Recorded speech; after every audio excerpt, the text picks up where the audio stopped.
Welcome to Chronicles of Unexplained, this space where we explore the shadows that by history. I'm your host, Elliot. On April 26, 1986, a war opened in the earth, a war that has never fully healed at Chernobyl. The explosion not only poisoned the soil and the air, but it seems to have awakened something that lurks at the guns of willingness to adventure into the forbidden zone of the imagination. I'm joined by Maxima, Jennifer, Naomi, and Leslie. Welcome. Hi, Liv. Nice to be here. Thank you so much. Hello, Eliad. It's a pleasure to be there. Maxima, you are our keeper of stories. Take us to ground zero to the days of fire and confusion. What was the first sound that emerged from the radioactive cloud? Before people knew the war relations, before lots of people had to leave their homes, the gods fighting the invisible fire from reactor first started whispers. They talked about something in the bullet sky over Pripyat.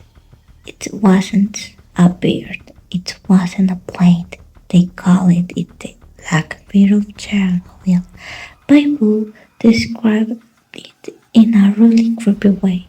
A dark giant shaped like a person, with wings like a moth and two red legs for eyes. I didn't scream. It didn't attack. It just hovered over the dying reactor, a kidness to tell health that had just started. A terrifying imagery. Naomi, from a psychological perspective, beyond a logic, what does it feel like to be in a place where the barrier is your enemy? How does that affect this perception? Imagine it's isolated terror. There is no enemy to shoot, no monster to stand. The killer is invisible, always silent. This is the bread you eat, the water you drink, and your children break. The human cycle is no where the process has a stark horror. Faced with Surher, the My Factory, and behind the popular chamber. The brand beat is not panic induced and not sedated. This is the shape of the soul giving the potion. This is the personification of the death that was falling for the sky. Partly ghostly forest. Nature is broken on solid level. There is perfect canvas for the imagination to paint with these all vestige. And that personification is not new, Eliab. It's an archetype that has always haunted us. The boatman of point present, the ancient wind, demons that precede the plague. They are harbingers of disaster. So this thing was just the beginning. Maxima was the dust settled and the exclusion zone was created. What other stories ventured throughout out of the rest forest? Well, the black bear was like a warming sick, but the creatures that came after were like inabilities. The sun turning in a place that dark folklore.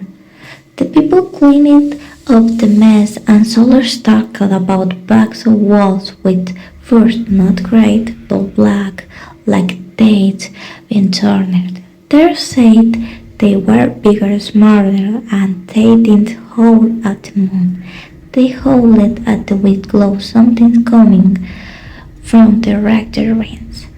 And there are stories about giant spiders in the flooded basement of Pripyat's hospital and the famous catfish in the cooling canals. Jennifer, this is where you feel becomes fascinating.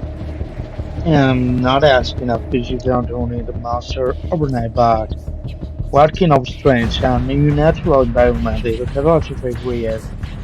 What is the difficulties of a sound simulator create of memory? The reality is, in many ways, stranger than fiction reality.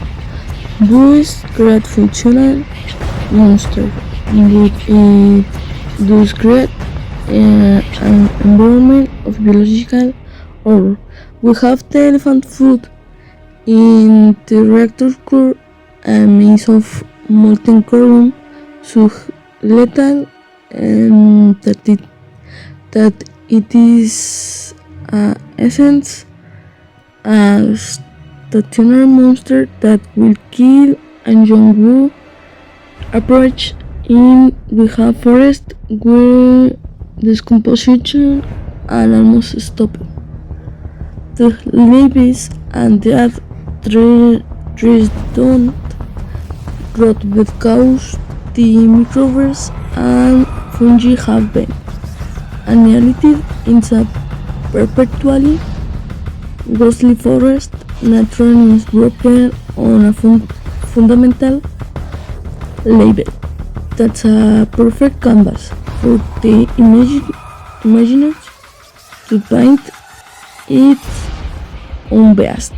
Fiction didn't create the legends, but it did give it a detailed history and brings it in onto the minds of millions. It became an interactive maze. It's a self-ending cycle, but Maxima, I want to return to the first-hand accounts.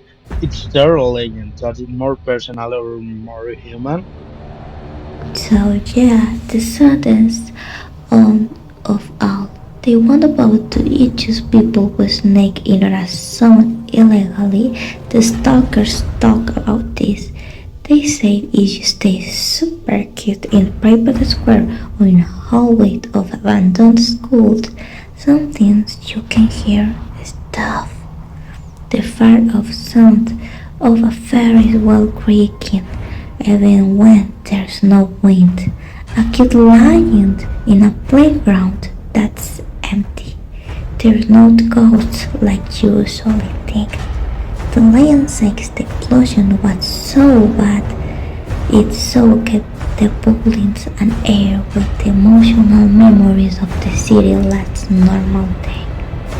They're just issues of a life that was wiped out in a second. That is profoundly powerful. This is the trauma of the press itself manifesting as a audio phenomenon. People don't just miss the people, they miss the world they lost. The soul of normality heard their echoes, real or imagined, this the intimate expression of their loss. This city morally for his son. They tell you that when people make hell on earth, they shouldn't be surprised when demons come to life there. They're modern fables, whirling with clouds and red eyes. For me, the real horror is the monster you can see but the invisible altered.